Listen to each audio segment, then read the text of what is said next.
were doing, and it was really, really enjoyable. And I think from then on, I thought, yeah, this is something I want to be more involved in. Did you feel like, because I always, like I said to you before, I kind of the real main age range I coached for my whole time was probably about 6 to 12. And then I did have a high school team, like I said to you, that obviously is like 14, 15 to 18. I did coach that as well. So I did get a bit of a mix. But did you feel like when you were coaching the kids, did you want to always get to the point where you were coaching like a U16 team, and obviously now you're at Bonnyrigg doing the first team, or did you want to do the kids?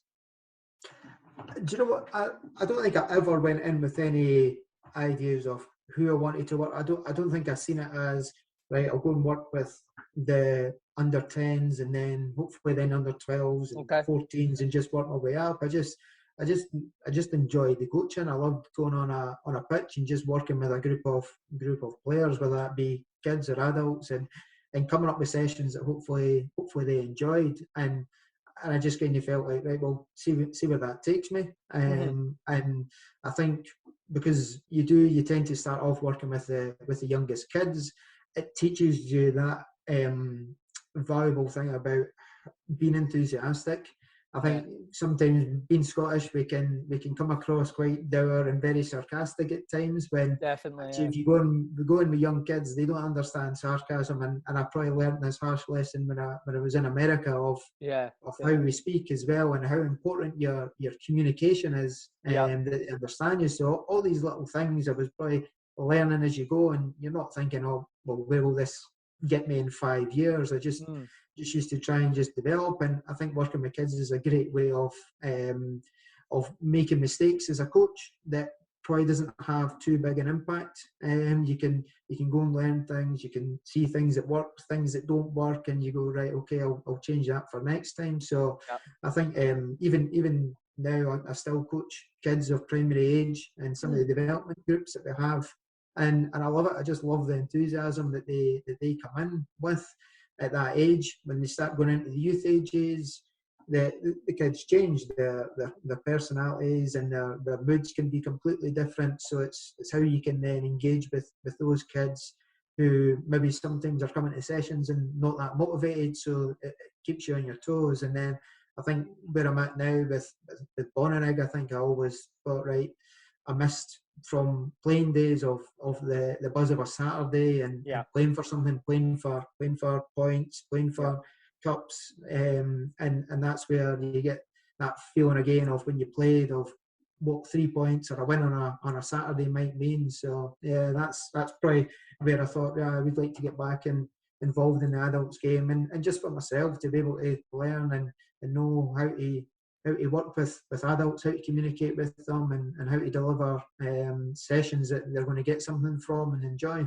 Yeah, no, I think that I would, like, what I would say that I didn't do a lot of is have a decent amount of a mix between the ages I was coaching, which I think is important for all the things you've just said. Like, you learn so much from coaching the young kids, and then when they're like 12, 13, it's a different story as they're growing up, going through like puberty and getting big, and then as you get to 14, 15, 16, it's more tactical, and like you say, it's a bit more about the buzz of the game day on Saturday. And there's so many different things that you can learn if you do all those kind of areas. And I think that, like, it's important to experience all that, and you're going to stand in better stead if you do all that as a coach. I think that if you want to do anything, you should look to mix it up as best as you can like that.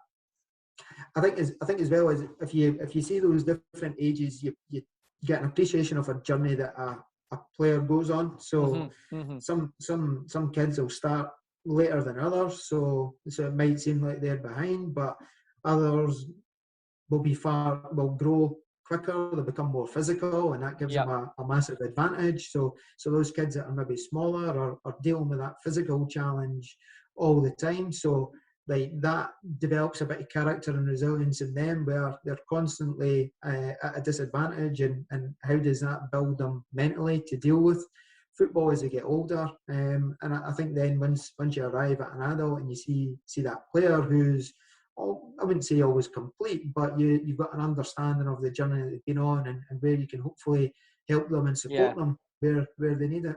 And I think it helps. I mean, obviously, I didn't have this too, but I think it helps that maybe you being younger were in somewhat of that environment and kind of understand what it takes when you get to that point too.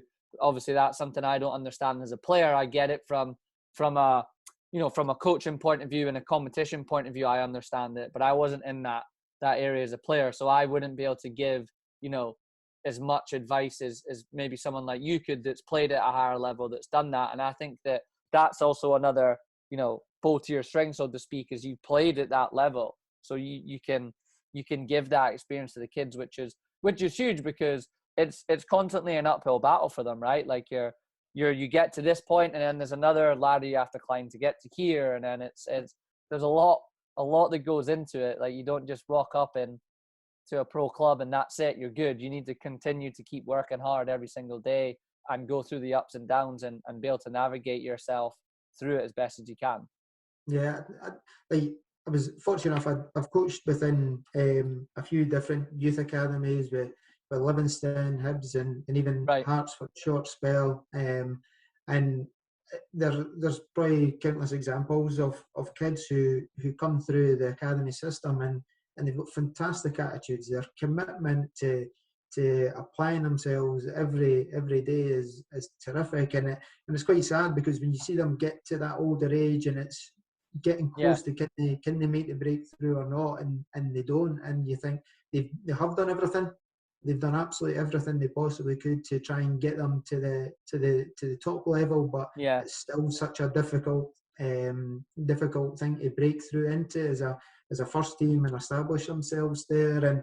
And there's so many factors that can come into it that they can't always control. And that's where it's, as I say, you sometimes just find your level. They're maybe just that 1 or 2% short on something that denies them that opportunity of maybe playing at a top level.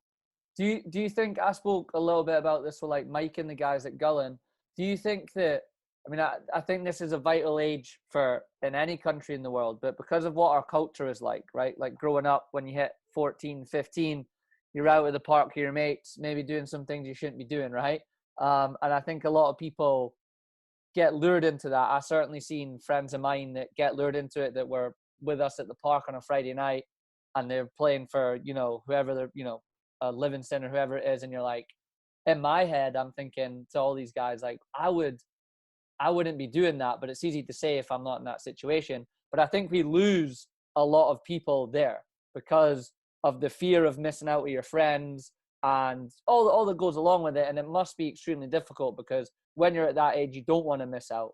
But like we've been saying, that's the part where you have to kind of look, if you can, longer term, or have someone, a coach that's, advising you the right way to look longer term at this and see where you're at.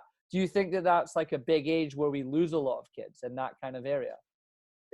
Probably. I think it's like anything. There's more distractions there for them. There's other things to do, and it's hard. Sometimes peer pressure comes into it with friends as well. Of if you're 14 or 15 and they're pushing you to come out and hang out with them, and you're thinking, well, no, I don't think that's the best thing to do when they've maybe got training or games and whatnot, that it can be a difficult situation to be in, and you probably need quite a strong character that says, no, that's not for me. But yeah, there's probably everybody would give examples of kids that they played with when they were younger, either their pals or players that were in other teams who had everything. Everybody, all the clubs were wanting to sign them, and for whatever reason, it just never materialised, probably because the distractions were there, that they then didn't focus so much on the football, or lost a little bit of interest in it, that they then didn't ever probably achieve what potential they maybe had. So it's a big thing. I've been doing a little bit of thinking since I've come home, and I wonder that if there's a way we could help that out with kind of almost giving more opportunities to coaches. So, for example, like you can correct me if I'm wrong, because you know the setup way better than me here, but from people I've spoke to, I mean, if you want to kind of do something, like you said, you start with the community stuff, I mean, it's not a full-time job. There's no way, like, you're doing 3 hours a night. I don't know, you're maybe picking up like 30, 40 quid or something. I don't know, something along those lines. And I just think if there was a way that we could like almost have an avenue for even people my age to be a coach and maybe work with kids those age that aren't far removed from them to maybe help steer these kids, you know, to stay on path when they're in that area. Because right now it's difficult to just show up or be a volunteer and, you know, come rush from work and put your stuff down, and you miss out on, you don't notice a lot of things when you're in that mindset. And I think when it's, you know, certainly for me when I was in America, it was a full-time job for me. That's what I did 7 days a week. I did nothing else. I lived off of it. So I was able to like constantly be focused on it and looking at the kids and seeing the kids 3 times a week and helping them through not just football, other things, right? Like kids would come up to me and say, you know, this, you know, having some troubles at home or whatever it is. And I just think that we maybe in this country miss that because there's maybe not an avenue for coaches to be able to be there, if that makes sense. Yeah, I think, and what we have, certainly from what I know in my role in East Lothian, is some of the community clubs are like terrific in what they do. They're good. huge organisations, but they are very heavily reliant on volunteers. Right, yeah. So that always poses its challenges, but without those volunteers, those clubs would not be able to cater for so many kids. And some of the clubs have got girls sections, boys sections, disability sections. They've got hundreds and hundreds of kids signed up in their club, and they do loads of fantastic work. And I think we are getting there. There's 1 or 2 clubs already starting to employ staff in the club. So I think that is the right thing to do. I think that extra bit of support, that extra bit of expertise, just take some of the burden off the volunteers, and hopefully that's the way things progress. I know clubs are also using external coaching providers, so young guys that got their own coaching companies, and they're bringing them in to deliver more specialist sessions at certain ages or for certain players or teams. It's probably giving them that extra bit of support as well. So yeah, like the community clubs is massively changed in the past few years. They've just grown and grown and grown. They're far more sustainable. You don't get too many cases now of just a random team pops up and they appear in your league and you're training up, and then after 8 games they've folded and they've disappeared again. The community clubs now are really well organised, well run. That's good. So, yeah, no, that's good. That's good. That's really good to hear. Like I say, I haven't been in the environment for close to 10 years now. So, you know, one of the good things about, you know, trying to do this and speaking to people like yourself and hopefully other people is to get a bit more of a grasp on it too, because like you just said there's no way it's still the same as it was when I played, when I was finished playing at 19 and still being around the area. So that's interesting. And you know, I mentioned this as well before, but I've obviously, and you have too, I guess, I've seen the kind of pay to play model in America, and which allows people like me to go out there and make a living off of it and have a career, and it's fantastic. But there's also a lot of downsides to that, right? Which we've talked about, where the parents are shelling out a lot of money. There's high expectations, and anytime there's a lot of money involved, things start to get a bit cloudy, and it becomes business and it becomes competition, which is life. But you know, there's pros and cons to both, and the volunteer stuff's great because you get people showing up that are really passionate about wanting to help the kids, and you just get a different feel depending on which way you go with it. And I always just wonder, is there some way, like anything, is there a way that we can meet in the middle? But it sounds like what's going on now is kind of somewhat doing that. You've got that mix of the volunteers, but starting to, like you said, maybe employ some more like full-time people.